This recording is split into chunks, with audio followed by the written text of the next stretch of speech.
We have many new features in the works, too many to share in one sneak peek, so I'm just going to focus on the ones that are almost finished. In fact, some of these new features will be launching next week. Before I jump in, do me a quick favor and subscribe to this channel. It only takes a moment and it really helps us out. So if you're not subscribed, but you watch these videos, just click that subscribe button and we'd really appreciate it. The first thing I'm excited to share is that we're bringing tons of new font and text styling options to Divi, along with support for new Google fonts and variable fonts and all of the great controls that come with those variable fonts. We are adding many new options to title and body text option groups. For example, there are new capitalization options that weren't available before, new styling options. You can choose different text directions, which has fun applications. You can change how your text wraps to new lines. You can enable or disable hyphenization when text exceeds the parent container. Also, you can now control the stroke position. You can choose center or outside. And on body text groups, there are new column options, so you can create magazine style column layouts. And we added a whole new tab here for drop caps. So you can add drop caps and then style those drop caps using all of Divi's design settings. And we added some new spacing options to these other tabs. So you can now adjust the spacing between list items and the spacing between paragraphs. We also added support for variable fonts and all of the controls that come with them. Variable fonts give you fine-tuned control over font options like font weight and width and size and rounded corners and all kinds of other fun stuff. So for example, right now I'm not using a variable font and I just have the base settings here, but if I choose a different font, for example, Open Sans comes with a couple additional options: variable font weight and font width. So instead of just selecting from these pre-made font weights, I can instead choose between 100 and 900 and slide between all those values. So I have so much more control over the font weight and in this case also the font width. Some variable fonts come with many additional settings. For example, the Roboto Flex font has lots of options. Of course, you can adjust the font weight, but you can also adjust the slant. You can adjust how tall the lowercase characters are. You can adjust the ascender heights and descender heights. So this is just affecting that lowercase h ascender and lots of other stuff. So depending on the font you choose, you have just lots more control over that font and you can really make it your own. The first and most exciting set of new modules we are working on are the loop filter modules, which allow you to change the query of a loop to filter it based on a search term, a taxonomy. It allows you to reorder the loop based on different post meta and so on. So let me show you how that works. First, let me build a really simple loop here. The beauty of Divi's loop builder is that you can loop any element and then hook it up to any query. So in this case, I'm just going to create a really simple blog layout. So I've got an image and heading and text, and then I'm going to loop this row and then plug in dynamic content from the loop into all of these modules. So I'm adding the post title here and then the post excerpt here. And now we have just a basic loop of blog posts with a bunch of random info. And now I can add the filter module to filter that loop. So I can select a target loop and then it's going to populate the parent loop module with some subfields by default, but you can add more. So it has a search field and some category select checkboxes, but I could add something else. For example, I could add an order by to allow you to change the order of the loop. And let me go ahead and save and show you how that works on the front end.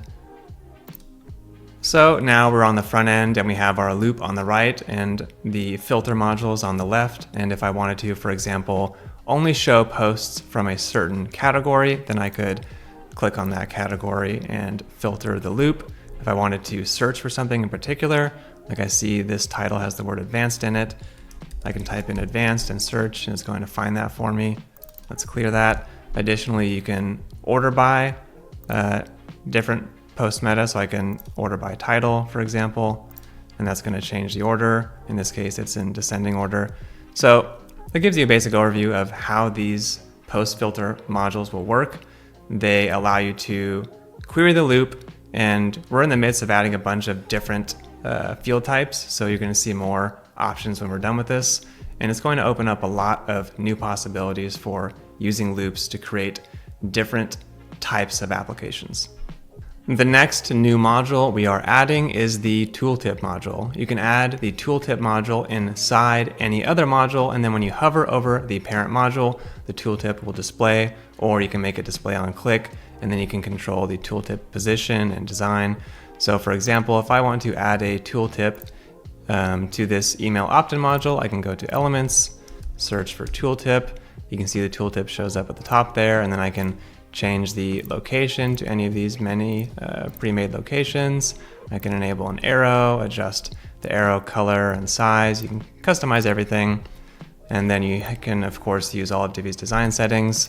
So I could add a box shadow. Maybe I want to add an animation, and I will save and check the front end. And then when I hover over this email opt-in module, that tooltip fades in. And you can place anything inside that tooltip. So you can build complete custom layouts. Thanks to Divi 5's nested elements, you can just put anything inside the tooltip. You aren't limited to text. We also have two new form styler modules coming, the Gravity Forms and Fluent Forms modules, which allow you to add forms made with those plugins and then style them using all of Divi's design settings and presets and variables.